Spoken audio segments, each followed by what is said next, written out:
하나님 말씀 마태복음 9장 1절로 8절까지입니다. 장마가 시작되고 곧 휴가철이 다가오고 있습니다. 휴가 계획들은 세우셨습니까?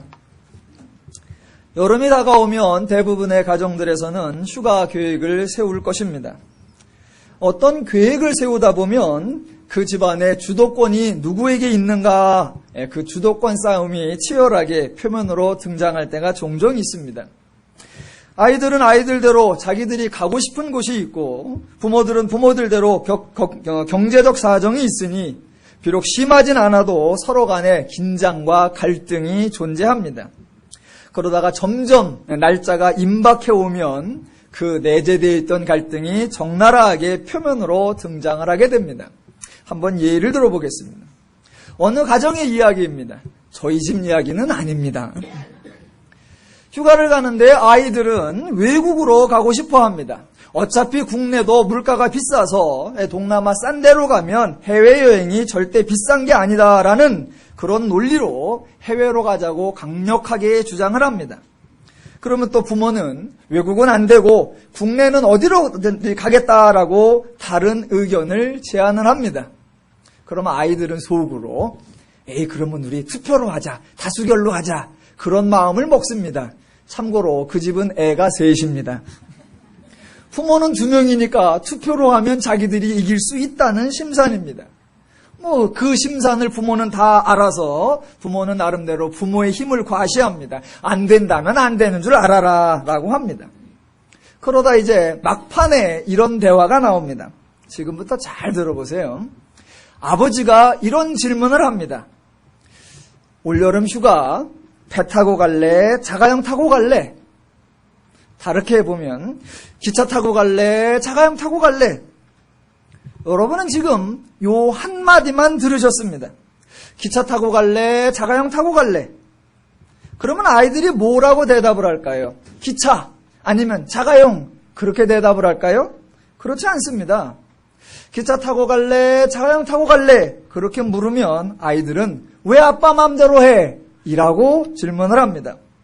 이미 아빠가 기차 타고 갈래? 자가용 타고 갈래? 라는 말 속에는 해외는 안 간다, 국내로 간다 라는 사실이 깔려 있기 때문입니다.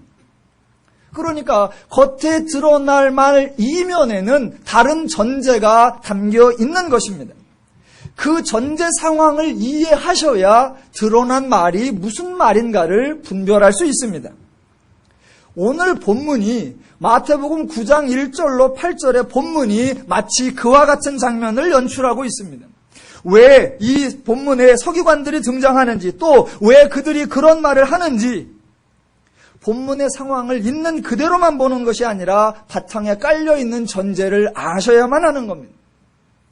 지난주 말씀드렸듯이 예수님과 사람들의 대화는 전혀 대화가 안 되는 것처럼 보입니다. 그런데 그 안 되는 것 같은 대화가 여전히 계속해서 진행되어 가고 있다는 것을 아셔야 합니다.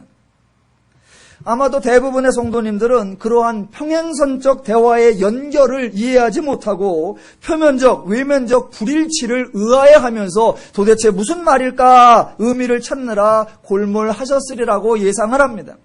과연 오늘 본문이 무엇을 말하려고 하는지 함께 상고해 보도록 하겠습니다. 본문에 나타난 사건은 매우 단순합니다.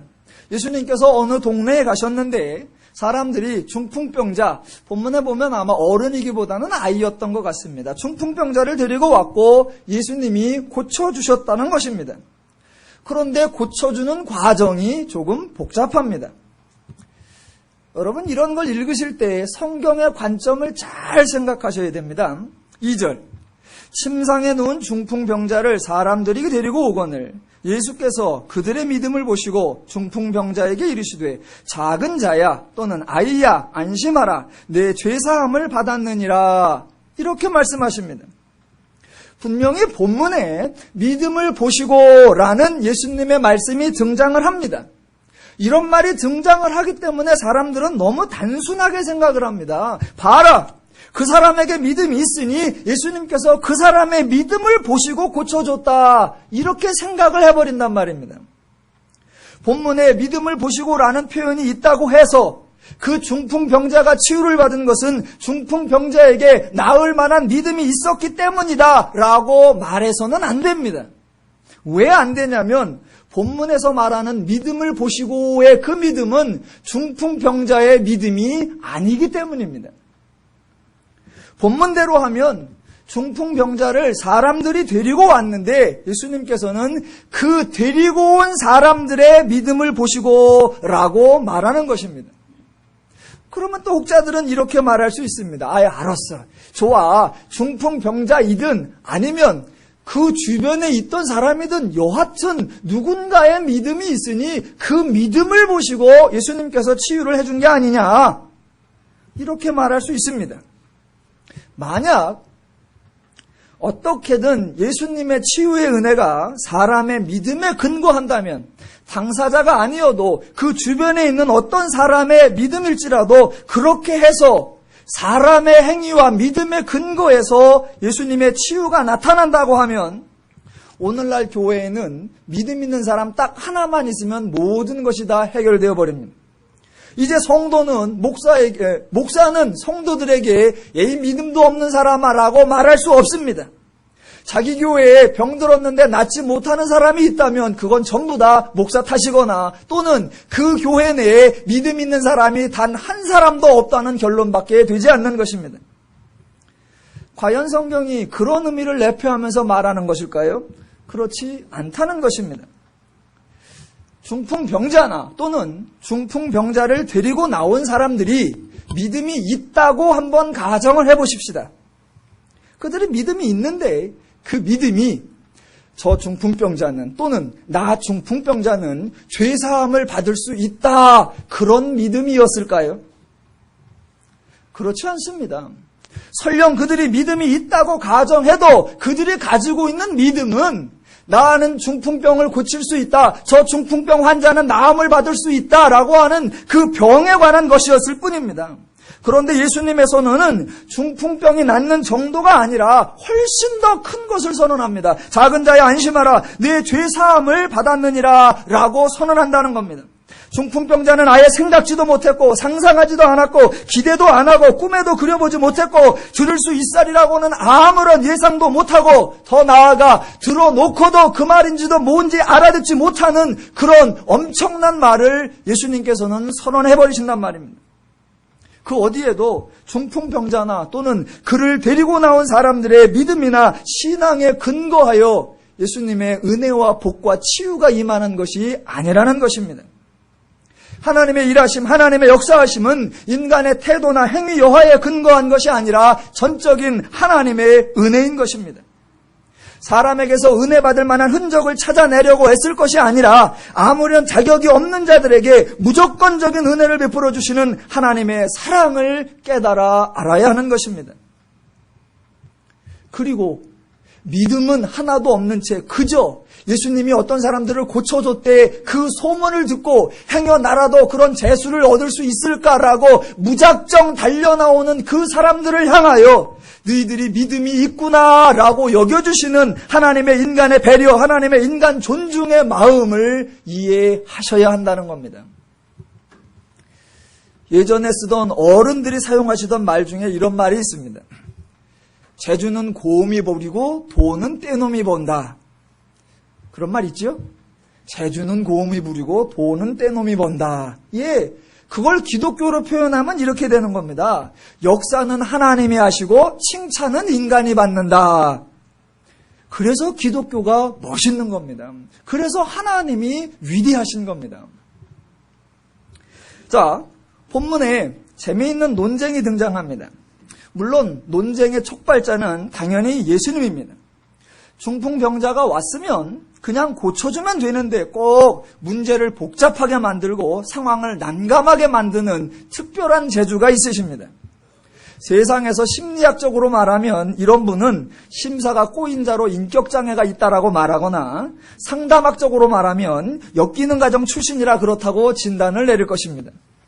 그러나 예수님의 표현대로라고 하면 의도적으로 일부러 목적을 가지고 그렇게 했다라고 말씀하십니다. 그러면 오늘 본문에서 예수님은 왜 그렇게 말씀하셨는가? 그것을 잘 이해하셔야 합니다. 제가 처음에 드렸던 예화를 잘 적용해 보시기 바랍니다. 자, 2절에서 예수님이 중풍병자에게 작은 자야 안심하라 내 죄사함을 받았느니라 라고 말씀하셨습니다. 그러자 3절에 서기관들이 속으로 말하기를 이 사람이 신성을 모독하도다 라고 합니다. 그들의 속마음을 아신 예수님이 그들에게 해명을 해주면 되는데 해명을 하는 것이 아니라 도리어 엉뚱한 질문을 던지는 것이 5절입니다. 왜 이 질문을 던질까? 이 질문에는 무슨 의미가 있을까를 찾아내셔야 합니다. 한번 찾아가 보도록 하겠습니다. 5절. 내 죄사함을 받았느니라 하는 말과 일어나 걸어가라 하는 말 중에 어느 것이 쉽겠느냐? 여러분이 한번 대답을 해보십시오. 속으로만 대답하셔도 됩니다. 잠시 후에 제가 정답을 말씀드릴 테니까 맞았나 틀렸나 속으로만 채점하시면 됩니다. 다시 한번. 내 죄사함을 받았느니라 하는 말과 일어나 걸어가라 하는 말 중에 어느 것이 쉽겠느냐? 혹시 6절에 근거해서 일어나 걸어가라 하는 것이 쉽다라고 생각하시면 땡입니다. 지금 사람들의 생각에는 예수님의 질문을 들은 사람들의 생각에는 죄사함을 받았느니라 라고 말하는 것이 훨씬 더 쉽습니다. 왜냐하면 그들은 죄사함을 받았다라고 선언하는 방식을 알고 있습니다. 이미 자기들 또는 자기들 주변에 있는 제사장들이 이미 그렇게 종종 선언하고 있기 때문입니다. 자기들이 할 수 있고 자기들이 하고 있는 일이기 때문에 그것은 쉬운 겁니다. 그런데 일어나 걸어가라 라고 하는 거 이게 훨씬 더 어렵습니다. 왜냐하면 말은 쉽지요. 일어나 걸어가라 말은 쉬운데 그렇게 말한다고 해서 아무도 일어나 걸어가지 않기 때문입니다. 중풍병자를 일어나 걸어가게 할 수 있는 방법을 알지 못하고 자기들이 하지 못하고 할 수 없는 일이기 때문에 그 말은 훨씬 더 어려운 일입니다. 지금 사람들은 예수님께서 상당히 어려운 일, 훨씬 더 어려운 일을 했다 그렇게 생각하지 않습니다. 사람들은 아예 이런 문제를 고민하지도 갈등하지도 않습니다. 그래서 사람들이 이것을 예수님께 물은 적이 없습니다. 어떤 게 더 어렵습니까? 질문하지 않습니다. 다만 느닷없이 예수님이 어떤 게 어렵냐라고 물었을 뿐입니다. 예수님이 그렇게 물어도 사람 중에 아무도 대답을 하지 않습니다. 그래서 예수님이 또 혼자 대답합니다. 사람들은 왜 묻지도 않고 왜 대답도 안 할까? 그것은 물을 가치도 없고 대답할 가치도 없는 너무나 당연한 것이기 때문입니다. 여러분, 할 수 있는 일과 할 수 없는 일 중에 어떤 것이 더 쉬워요? 그런 건 질문하는 게 아니에요. 할 수 없는 건 아예 빼놓는 거니까. 할 수 없는 일을 가지고 어렵는 심리 이런 건 말하는 게 아닙니다. 그러니까 그들은 아예 고민거리가 되지 않는 겁니다. 할 수 없는 일에는 관심조차 없는 거예요. 저들의 관심은 자기들이 할 수 있는 일에만 관심이 집중되어 있습니다. 그래서 사람들은 어느 것이 쉽고 어느 것이 어렵냐 그것이 관심이 아닙니다. 저들은 일어나 걸어가라 그거는 생각지도 않고 관심도 없습니다. 오직 저들의 관심은 하나뿐입니다. 죄사함을 받았느니라 라고 말하는 것 그거에만 관심이 있습니다. 그런데 그 말에 관심을 갖는 핵심 포인트가 뭐냐면 죄사함을 받았느니라 라고 말하는 것 그 말은 바로 우리들의 일이다. 바로 우리가 하는 일이다 라는 것입니다. 잘 보십시오. 2절에서 예수께서 중풍병자에게 이르시되 작은 자야 안심하라 내 죄사함을 받았느니라 라고 말하자 서기관들의 반응이 어떤 서기관들이 속으로 이르되 이 사람이 신성을 모독하도다 입니다. 어머, 이 예수가 어려운 일을 했도다 라고 말하는 것이 아니라 이 사람이 신성을 모독하도다 라고 하는 겁니다. 혹시 여러분들 중에 이 4절을 읽고서 왜 예수님이 하시는 일을 내가 하느냐 라는 식으로 서기관이 물은 것으로 오해를 하시면 안 됩니다. 지금 본문은 그런 말이 아니에요. 이 똑같은 내용이 마가복음 2장 7절에도 나오는데 거기에는 이렇게 나와 있습니다. 이 사람이 어찌 이렇게 말하는가? 신성모독이로다. 오직 하나님 한 분 외에는 누가 능히 죄를 사하겠느냐라고 기록되어 있습니다. 그렇게 기록되어 있다고 해서 지금 이 서기관들이 왜 하나님이 하시는 일을 네가 하고 난리야? 이건 신성모독이야. 이런 식으로 말하고 있는 것이 아니라는 겁니다. 저들이 지금 예수의 말에 시비를 걸고 있는 그 이유는 죄사함을 받았다라는 말은 예수가 할 수 없다라는 겁니다. 왜? 그건 하나님만이 하시는 일이기 때문에요? 그렇지 않습니다. 그들이 예수 당신이 그 일을 해서는 안 된다라고 하는 말은 뭐냐면 하나님만이 하시는 걸 네가 하느냐 그 얘기가 아니라 왜 우리가 해야 하는 일, 왜 내가 해야 하는 일을 네가 하느냐라는 겁니다. 자, 본문에서 한 발을 빼서 우리 실생활의 예를 한번 들어보겠습니다. 어떤 사람이 새롭게 사업을 한다고 생각을 해보십시다. 다른 사람이 무슨 사업을 하든 다른 사람이 무슨 장사를 하든 사람들은 대체로 별로 관심을 갖지 않습니다. 아무거나 다 해라. 단 하나 나하고 같은 종목만 하지 마라. 그겁니다. 여러분 예를 들으면 시험에 들지 모르니까 제 예를 한번 들어보겠습니다. 제가 목사입니다. 그래서 우리 성도님들이나 아니면 제 주변의 친구들이나 동료들 중에 어느 누가 사업을 한다. 한의원을 차린다. 오케이. 동의. 학원을 차린다. 오케이. 잘하기를. 내가 화분도 보내줄 수 있고 가서 내가 축복기도도 해줄 수 있어. 그런데 교회를 한다. 그러면 이것도 밥그릇을 나눠 먹어야 되나? 그런데 또 명색이 목사가 돼가지고 친구나 후배나 성도님 중에 교회를 개척하게 하겠다는데 그거를 또 싫어할 수는 없잖아요. 그러면 또 그렇지. 교회가 세워지는 거 기쁜 일이고 좋은 일이야. 내가 축하해줄게. 내가 꽃다발도 보내주고 그날 가서 격려사도 다 해줄게. 단 내 주변에서 널쩡거리지 마. 여러분, 남이 무엇을 하는지 사람들은 상관하지 않습니다. 다만 내 일을 빼앗아가는 것은 용납할 수 없는 겁니다. 잘 보십시오. 다시 본문으로 돌아가 보겠습니다. 서기관들은 지금 중풍병자가 나았느냐 낫지 않았느냐 거기에는 관심이 없습니다. 예수가 일을 쉽게 했느냐 어렵게 했느냐 거기에도 관심이 없습니다. 그들의 관심은 오직 한 가지입니다. 왜 우리의 할 일을 네가 하느냐라는 겁니다. 그런데 왜 우리 할 일을 네가 하느냐 이 말을 이렇게 직설적으로 표현을 하면 안 됩니다.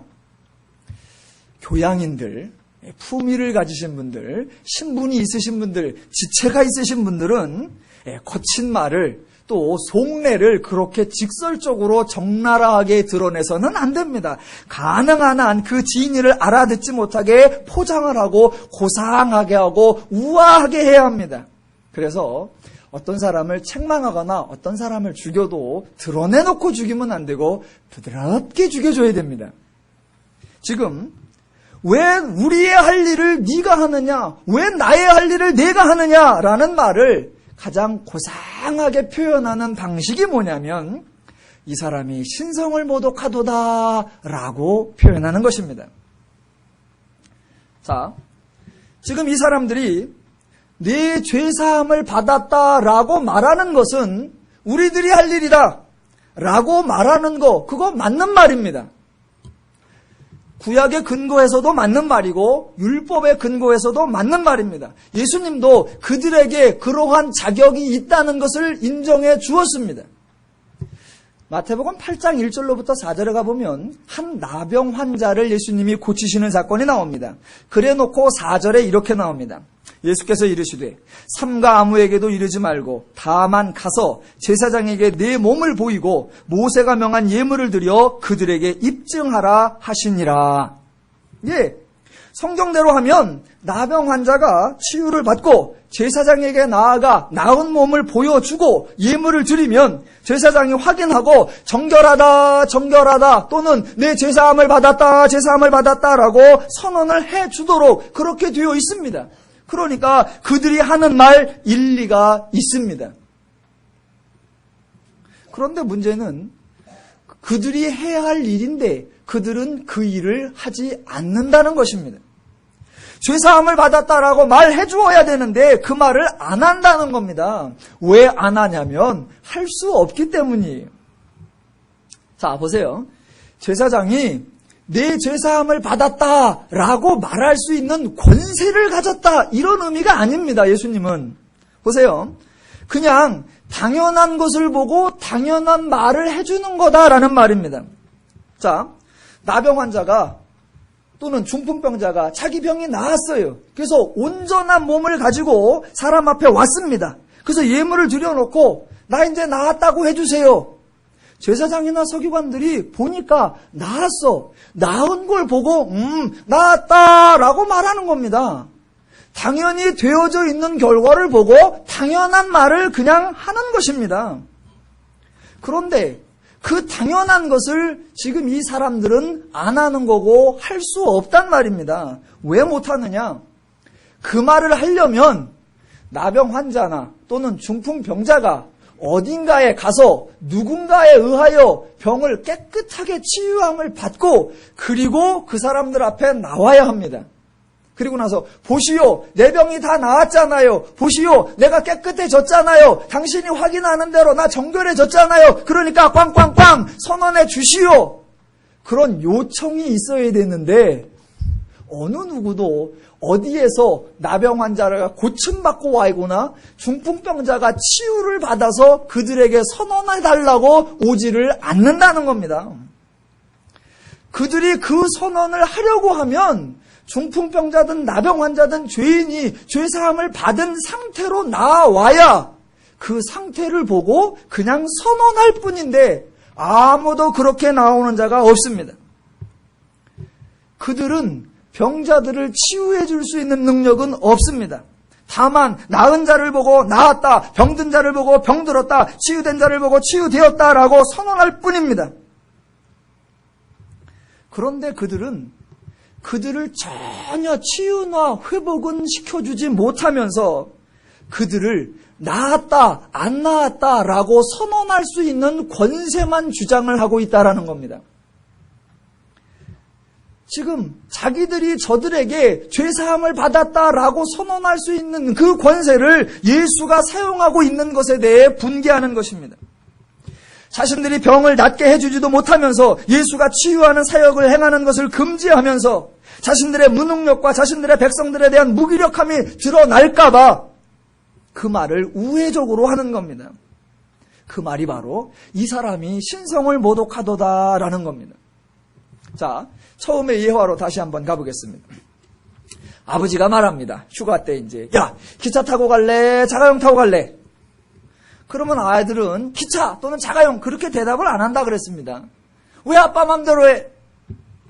여러분 애들은요 휴가 갈 때 휴가비 한 푼도 안 냅니다. 휴가 갈 때 짐 챙길 때 자기 옷 챙기는 거 외에는 공동의 짐을 하나도 챙기지 않습니다. 또 만약 자가용을 타고 갈 때 절대로 운전을 교대해 주지도 않습니다. 모든 수고는 다 아빠가 할 거예요. 그런데 큰 소리는 애들이 칩니다. 자기가 결정할 거라고, 우리도 우리의 의견이 있다라고, 민주주의가 어떻고 다수결을 모르냐고, 나도 가족의 구성원으로서 한 표를 행사할 권리가 있다고. 개뿔도 안 하면서, 설교 용어로 좀 안 좋은가? 개뿔도 안 하면서 자기가 아들임내 권세를 따지고 자기의 위세를 부리려고 한단 말입니다. 물론 그럼 아버지는 내가 돈 내니까 내 맘대로다 이런 표현은 아닙니다. 지금 서기관이나 바리새인들이 정작 병든 자들에게, 정작 고통당하고 있는 자들에게, 정작 죄에 고난받고 있는 자들에게 아무것도 그들을 치유하고 회복할 수 있는 역할을 해주지 못하면서 도리어 그들을 죄 없다라고 선언할 수 있는 건 내 일인데 네가 왜 내 일을 뺏어가며 네가 왜 우리 일을 대신하려 하느냐라고 지금 예수를 따지는 겁니다. 그 따지는 걸 우아하게 하는 겁니다. 뭐라고? 이 사람이 신성을 모독하도다. 마치 자기들이 욕심을 내거나 자기들이 어떤 자기 입장을 부여잡으려고 애쓰는 것이 아닌 것처럼 드러내면서 하는 표현입니다. 서기관들의 속마음을 여러분 아시겠습니까? 저들은 환자에게 관심이 있는 것이 아니고 하나님에 대해 관심이 있는 것도 아닙니다. 이 사람이 신성을 모독하도다라는 말은 종교적 발로에서 나온 극진한 하나님 중심주의에서 나온 신앙적 표현이 아닙니다. 간단하게 왜 남의 일에 끼어드냐, 왜 우리 입지를 네가 위협하느냐, 그 말인 것입니다. 4절을 보겠습니다. 예수께서 그 생각을 아시고 이르시되 너희가 어찌하여 마음에 악한 생각을 하느냐. 사람들이 이 구절을 난해해합니다. 왜? 하나님이 하시는 일에 대하여 왜 사람이 끼어들어서 신성모독하느냐라고 하는 그 말이 악합니까? 마감의 복음의 표현대로 이 사람이 어찌 이렇게 말하는가 신성모독이로다. 오직 하나님 한 분 외에는 누가 죄를 상할 수 있겠느냐라는 그 표현이 악합니까? 그런데 예수님은 저들이 말한 신성모독이 하나님을 생각해서 나온 말이 아니라는 것을 알고 계시기 때문에 그들의 말이 악하다, 그들의 생각이 악하다라고 지적을 하시는 겁니다. 자신들의 중풍병자의 병에 대해서는 아무것도 해줄 수 없는 무기력한 존재이면서 그에게 죄사함을 받았다라고 선언해 주는 것을 막아서려고 하는 의도가 악하다라는 것입니다.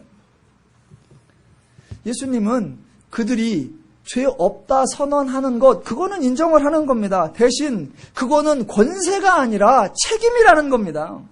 너희들이 한마디에 그들이 운명에 달려있다 그런 말이 아니고 너희가 그들의 운명을 간섭하고 주관할 수 있는 그런 권세를 가졌다 그런 말이 아니란 말입니다. 도리어 그들을 자유로운 삶을 보장해 주어야 할 책임이 있다. 그런데 그들은 정반대로 역할을 하고 있기 때문에 너희가 어찌하여 마음에 악한 생각을 하느냐라고 책망하시는 겁니다. 그리고 다시 5절로 옵니다. 내 죄사함을 받았느니라 하는 말과 일어나 걸어가라 하는 말 중에 어느 것이 쉽겠느냐? 물론 예수님의 말씀은 이 둘 중에 실제로 어느 게 쉽고 어느 게 어렵다 그런 말이 아닙니다. 왜? 예수님에게는 모든 개념이 다 똑같은 것이기 때문에요. 사람들의 생각에는 죄사함을 받았느니라가 쉽다고 생각을 하는 겁니다. 그런데 예수님은 사실은 죄사함을 받았느니라 이 말이 훨씬 더 어려운 것이다 라고 말씀하시는 겁니다.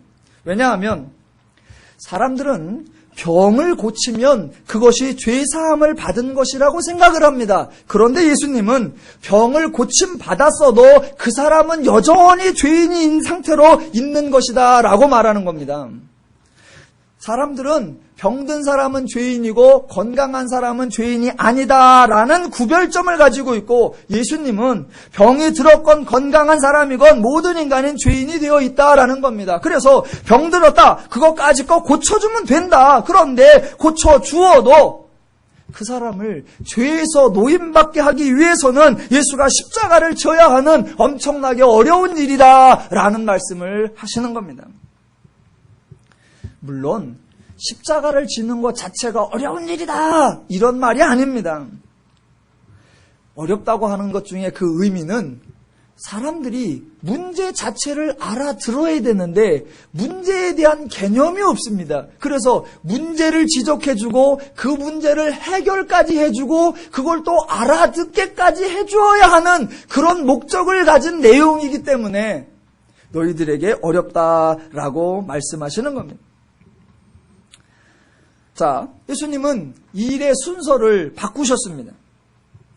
사람들이 예상하는 순서대로는 우선 중풍병자를 고치는 겁니다. 고쳐놓으면 그가 말끔하고 깨끗해져 있으니까 그 깨끗하고 정결한 상태를 보고 당연스럽게 너 죄사함을 받았느니라 라고 선언하는 겁니다. 그런데 예수님은 그 순서를 일부러 바꾸시는 겁니다. 일단 너 죄사함을 받았다라고 선언부터 하는 겁니다. 사람들이 보니까 아직 안 났거든요. 그러니까 인정을 하지 않는 겁니다.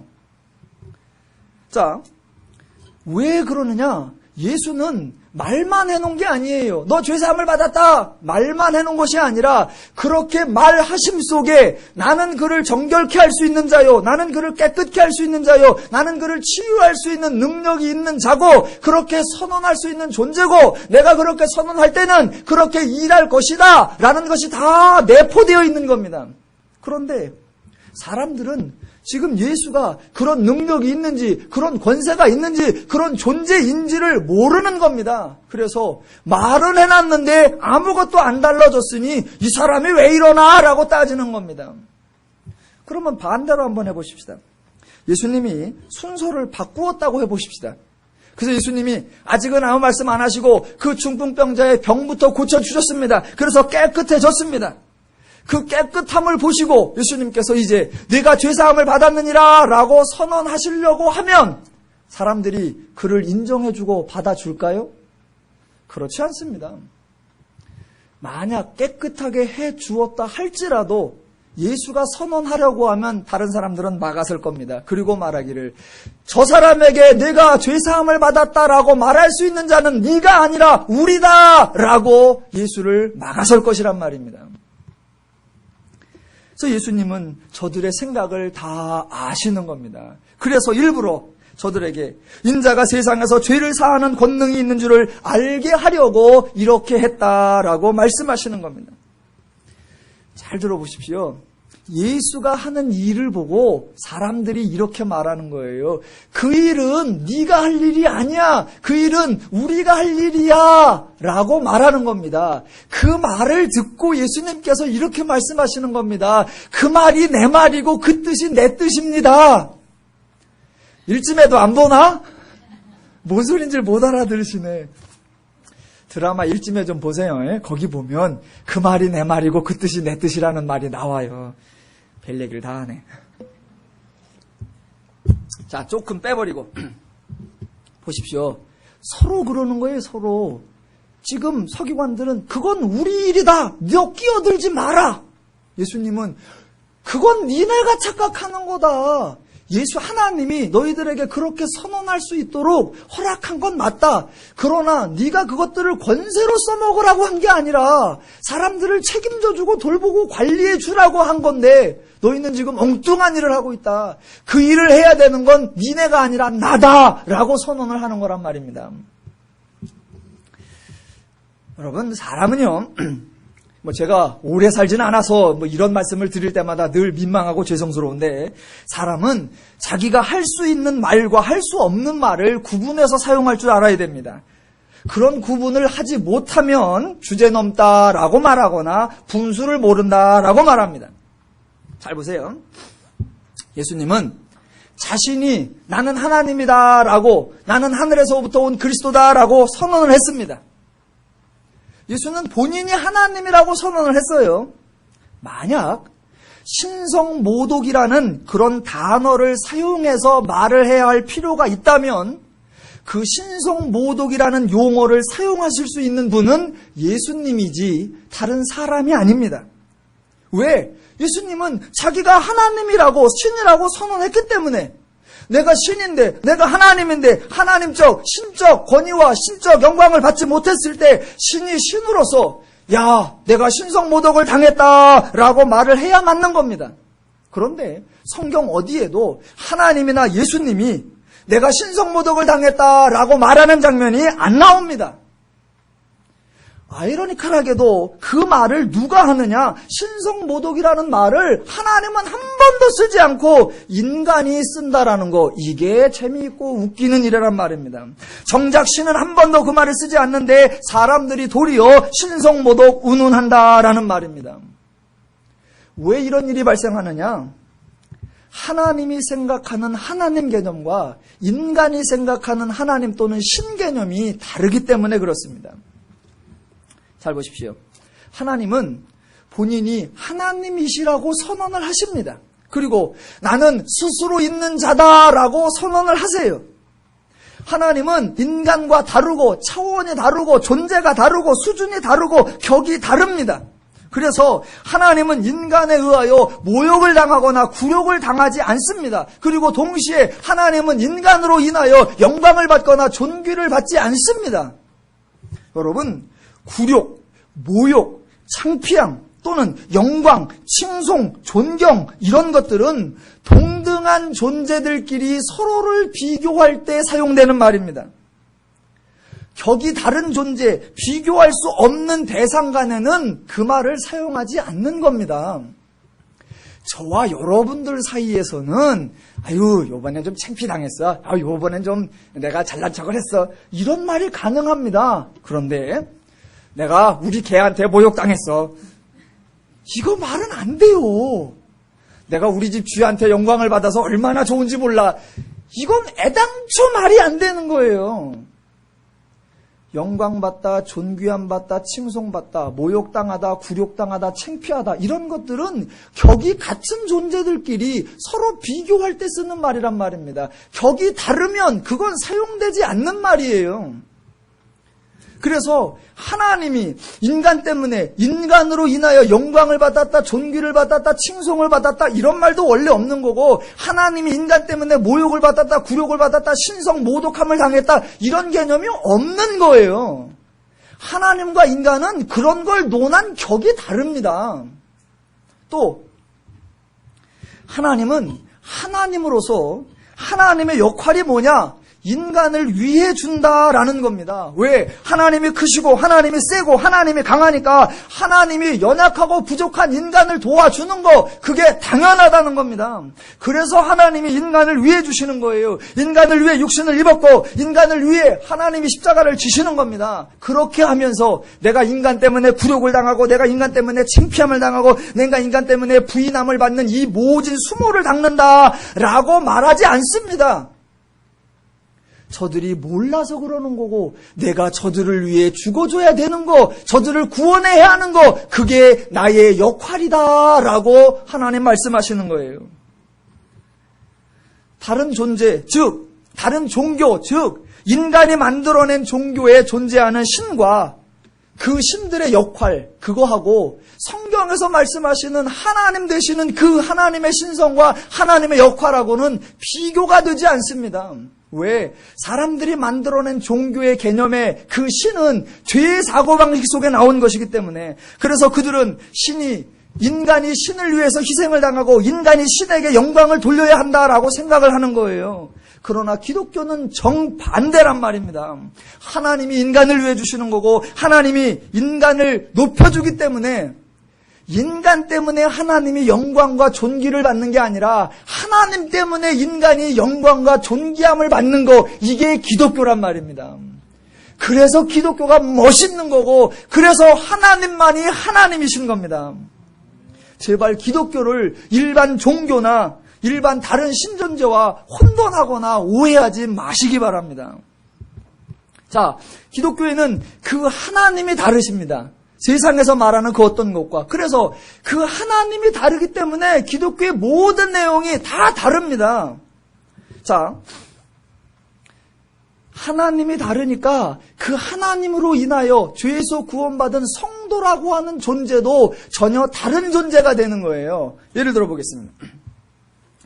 제가 어렸을 때 저희 집이 썩 명문가 그런 가문은 아니었습니다만 어느 집이 우리 집안 쌍놈 집안이다라고 하는 집안이 어디 있겠습니까? 다 나름대로 자기네가 양반이라고 늘 가르치던 말이 있어서 듣던 말이 있습니다. 어렸을 적에 자주 듣던 말, 양반은 아무리 급해도 뛰지 않는다. 아무리 추워도 곁불을 쬐지 않는다. 아무리 물에 빠져도 개헤엄을 치지 않는다. 다른 말로는 또 훈자는 대로행이다. 또 남자들이 울면 이놈아, 남자가 자존심이 있어야지, 사람이 줏대가 있어야지. 이런 여러 가지 말들을 많이 들었습니다. 여러분, 그 말들이 가지고 있는 의미가 무엇인 줄 아십니까? 전부 다 자기를 세우는 겁니다. 자기를 세우는 거, 자신을 유지하는 겁니다. 남들이 자신을 업수히 여기지 않도록 자신의 체면을 세우고 그 체통을 유지하는 법을 배우는 것입니다. 왜냐하면 아직 자신이 세워지지 않았기 때문입니다. 자신의 문제를 해결하지 못했기 때문에 모든 교훈이 자신을 세우고 자신을 유지하는 것에 급급해 있지 남을 세우고 남을 도와주는 것에는 아직 여유가 없습니다. 기독교의 가르침, 기독교에서 하나님이 성도에게 말씀하시는 윤리적, 실천적, 도덕적 교훈이 얼마나 차원이 다른가를 분별하셔야 됩니다. 기독교에서는 성도에게 너는 이미 이루어진 자, 모든 것을 다 가진 자, 완성한 자, 성취된 자라고 선언을 하는 겁니다. 행복자다, 자유자다, 하나님의 은혜를 누리는 자다라고 선언하는 겁니다. 그래서 자신을 세우고 자신을 유지하기 위해서 급급하고 자신을 지탱하기 위하여 모든 에너지를 자기에게 쏟아놓는 그런 존재가 아니라 너는 하나님에 의하여 모든 것이 이루어진 자, 완성된 자, 성취된 자라고 선언하는 겁니다. 그래서 성취된 자이기에, 완성된 자이기에, 이룬 자이기에 남을 볼 줄 알고 남을 도울 줄 알고 남을 배려할 줄 아는 데까지 갈 수 있는 자라고 말하는 겁니다. 여러분, 하나님은 인간하고 경쟁하지 않습니다. 왜? 하나님은 하나님이시기 때문입니다. 그와 마찬가지로 성도는 다른 사람과 인간들과 경쟁하지 않습니다. 왜냐하면 우리는 다 이룬 자요, 다 가진 자이기 때문입니다. 다 가진 자가 이제 가져보려고 계획 세운 자하고 싸우지 않습니다. 목적을 완성한 자가 이제 목적 세우고 하나 시작하는 사람과 싸우지 않습니다. 부모와 애는 싸우는 게 아닙니다. 존재가 다르고 가치가 다르고 격이 다르단 말입니다. 거기는 갈등도 견쟁도 그런 게 있는 게 아니란 말입니다. 오늘날 교회가 성도의 성도됨을 선언해 주지 못하고 있단 말입니다. 그래서 성도도 아무것도 되어진 것이 없는 채 세상 사람들과 동일하게 목적을 세우고 목적을 달성하기 위해 하나님께 부르짖으며 경쟁에서 이기기 위해 싸우고 있는 그런 사람들로 존재하고 있습니다. 안타까운 일이란 말입니다. 성경은 성도를 다 이룬 자, 다 가진 자, 완성자, 성취자로 선언합니다. 그래서 이제 다른 사람을 위해 기꺼이 져줄 수 있고 다른 사람의 짐도 대신 져줄 수 있는 그런 자다라고 선언하며 그 역할을 기대하고 있는 거란 말입니다. 성경의 말을 우리가 다 오해해서 엉뚱하게 써요. 하나 예를 들어볼게요. 마태복음 19장 30절에 가보면 이런 말이 나옵니다. 자, 여러분 많이 들으셨어요. 그러나 먼저 된 자로서 나중되고 나중된 자로서 먼저 될 자가 많으니라. 또 마태복음 20장 16절 똑같습니다. 이와 같이 나중된 자로서 먼저 되고 먼저 된 자로서 나중되리라. 여러분, 이 말이 뭐냐면요, 성도들, 자, 성도들아, 너희가 원래는 나중된 자였다. 이스라엘하고 비교를 해보면 너희는 나중된 자였다. 그런데 하나님의 은혜로 인하여 너희는 처음된 자가 되었다라고 선언하는 거란 말입니다. 저와 여러분 모두가 원래는 다 나중된 자였습니다. 이방인이었어요. 약속의 외인이었어요. 그런데 하나님의 은혜로 하나님 안에 들어온 자요, 이스라엘보다 먼저 된 자, 처음 된 자가 되었다라는 겁니다. 우리는 이제 처음 된 자다. 그러니까 아직 안 된 자들을 위해 배려하고 수고해주고 짊어져주고 감당해주고 져주고 역할을 해라 라고 말을 하는 거란 말입니다. 그런데 이 말씀을 전부 다 거꾸로 써먹어. 성경은 너희는 나중된 자였으나 지금은 처음 된 자다라는 걸 확증하는데 교회들은 반대로 써먹어요. 한들성은. 이곳에 지금 처음 됐다고 까불지들 말어. 응? 처음 됐다가 나중된 사람들이 한둘이 아니여. 성경 잘 기억해야 섰다 하는 자는 넘어질까 조심하라. 괜히 된 줄로 깝죽대지 말어. 처음 됐자 나중될 사람이 한둘이 아니니까 조심해. 아니, 됐다고 생각하는 마음마저도 다 흔들어버려. 그러니 성도들의 아까 기도에서 나왔던 것처럼 당당함, 자신감, 성도의 성도됨 이런 게 하나도 없어요.